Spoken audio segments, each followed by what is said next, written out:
Hello viewers, welcome to my YouTube channel. I know it's been a while we have done this, but you are welcome to this edition. And for today's video we shall briefly be looking at a very vital aspect in mathematics that has to do with change of subject of formula. Most times we call it change of subject of formulae. Formula singular, formulae plural. Change of subject of formulae. That is a topic. It's a very important aspect in mathematics that so many students have challenges, but it's also an easy aspect in mathematics that requires utmost attention. So what is change of subject of formula? Change of subject of formula is simply making a particular parameter to stand alone. As simple as it sounds, making a particular parameter to stand alone. For example, I have the equation of motion that states V equals U plus AT. This is one vital equation of motion. We have the final velocity V, initial velocity U, A is the acceleration, and T is for time. There are various units. Now let's assume we are told to make A the subject. Make A the subject of formula. What it simply means is that we want A to stand alone. It is combined with T and U, so we want it to stand alone. It means that we want A to become the dependent variable. So change of subject of formula simply requires some tactics. You have to think very fast. What am I supposed to do at a particular time? You have to reason very fast. Now, first of all, if I'm to solve this solution, if I'm to solve this, V equals U plus AT. I want to make A stand alone. I'll first of all find a way to remove the U. So moving this U to the left hand side, it's a positive here, it becomes negative. So I'm moving it to the left hand side, so it's going to be V minus U. I still have my equality sign AT. You can see I've moved U to the left hand side. That is the first thing to do. Now secondly, how do I make A to stand alone? I'll have to find a way to eliminate the T. That's remove the T from here. And how do I do that?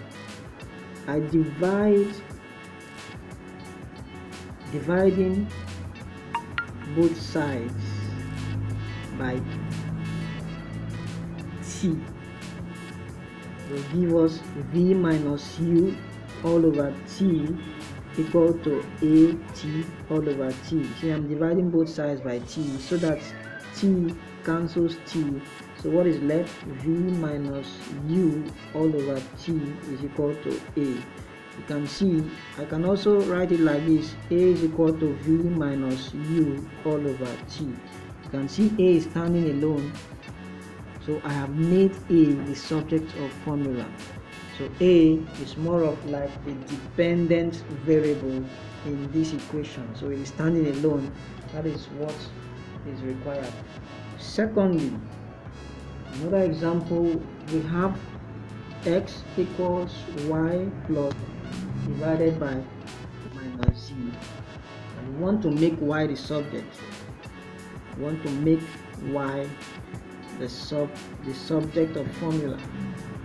So how do we go about this? First of all, you notice that we have y at the numerator and also at the denominator.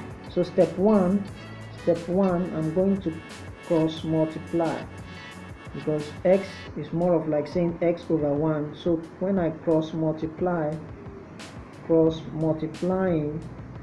will yield x into y minus z, which is equal to y plus z.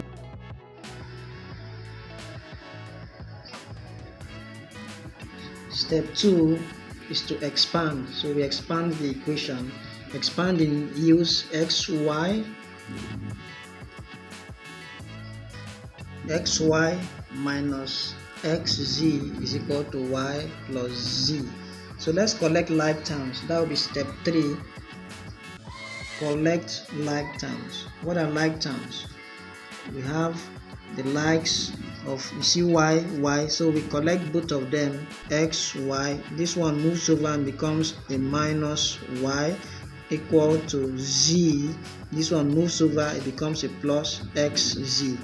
So we have, you see this, let's expand again. Let's say step 4, collect like terms and then we expand. We collect like terms here and then we expand, or rather we remove brackets.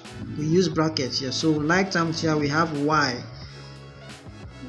here into x minus 1 takes care of this, equal to, we have like terms here as z, we open bracket, into 1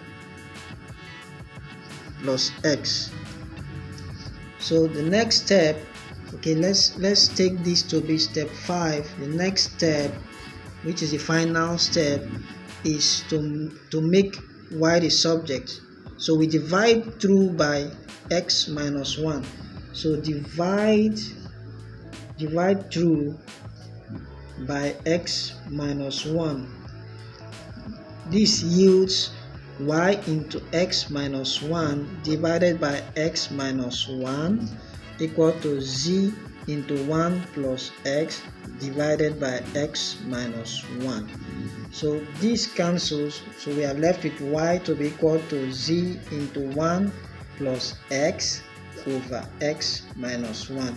Now you can see y is standing alone, so we have made y the subject of the equation.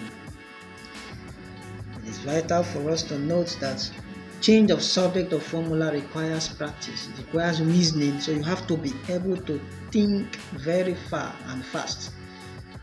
As you do that, you get the best of it.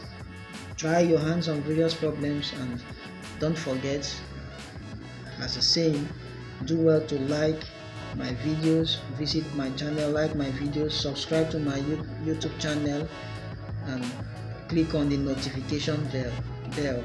See you next time.